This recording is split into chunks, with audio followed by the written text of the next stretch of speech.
Radiant Skin International. At Radiant Skin International, we conceive that natural beauty radiates from within. Miss Faith, unsa man ang feeling nga wala ka sa kiliran sa imong mga anak? Lisod kaayo siya sabihin in words ha. Kasi iba kasi yung mother na 9 months mo dala-dala. Yung sa eldest ko, after 1 month, bumalik na ako sa Macau. Kasi mahal magpalaki ng bata sa Pilipinas. Lalo na kung gusto mo talaga yung premium quality ng gatas, premium quality ng diaper. Ang sabi ng mama ko doon, wag mo na lang ipa-breastfeed yung anak mo. Kasi syempre first baby ko, mahihirapan ka magtrabaho sa labas, sa abroad kung palagi mo siyang breastfeed. Kasi mas yung connection daw kasi as a mother, pag pinag-breastfeed mo, parang mas mabuang ka. Ano siya? Mas masisiraan ka ng ulo, mas ma-homesick ka na gusto mo na umuwi everyday, makasama mo yung anak mo. So 1 month ko lang siya pinadede talaga. After 1 month, bumalik na ako sa Macau. Good thing naman, yung bata, healthy naman siya na kahit hindi siya breastfeed talaga all throughout. Nasalba naman siya, na-survive naman siya. Pinakamasakit pa doon yung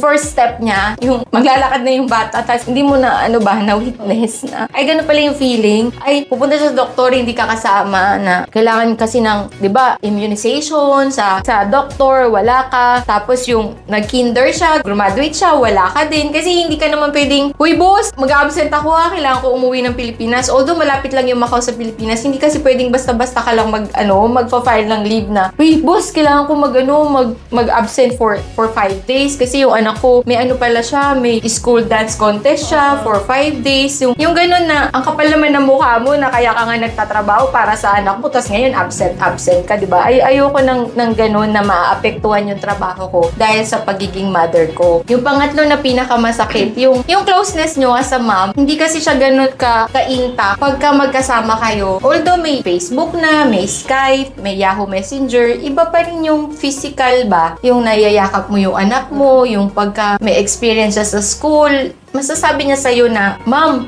do you know I have a new friend in my school and his name is like this, na hindi mo makita yung expression niya physically compare sa video lang. Marami kang mamimiss na moment sa paglaki ng bata na hindi mababayaran ng pera, na kahit ang yaman-yaman mo na, pag wala kang intimate relationship sa mga anak mo, yung genuine na pagsasama, wala din, parang useless lang yung pera. Yun yung biggest regret ko as a OFW na 8 years kong hindi nakasama yung anak ko na sunod-sunod na taon. Although nakakasama ko siya 3 months lang, iba pa rin yung daily. Makikita mo yung daily routine niya, daily activity niya, yung pagising niya ng umaga, magdadasal siya, every Sunday pupunta kayo ng church, may family bonding kayo, yung kakain kayo sa hapagkainan na buo kayo, yung ganong mga moments na ang hirap ibalik, hindi mo na maibabalik yung 8 years na nawala sa amin mag-ina na ganun pala, na meron talagang kapalit yung comfort na life na gusto mo. Kasi you're earning big, at the same time, meron ka rin sinasacrifices na nasasaktan na ang hirap din i-explain sa bata until such time na sila mismo ma-experience na nila as an adult. Kasi sabi nga ng anak ko na, oh yeah, I have TV, may internet, kay mahal mo magpa-internet, diba? Lalo na sa una na hindi pag-globe, may PLDT pa lang. Pero parang daw, yung para sa kanya yung feeling niya, na-neglect daw siya, na-ignore daw siya. Although kahit gabi-gabi mo siyang kausap, iba pa rin yung magkasama kayo. Yung bago siya matutulog, magpipray siya, magpapasalamat siya sa buong maghapon, kung ano yung nagawa niya, yung makakamusta mo siya.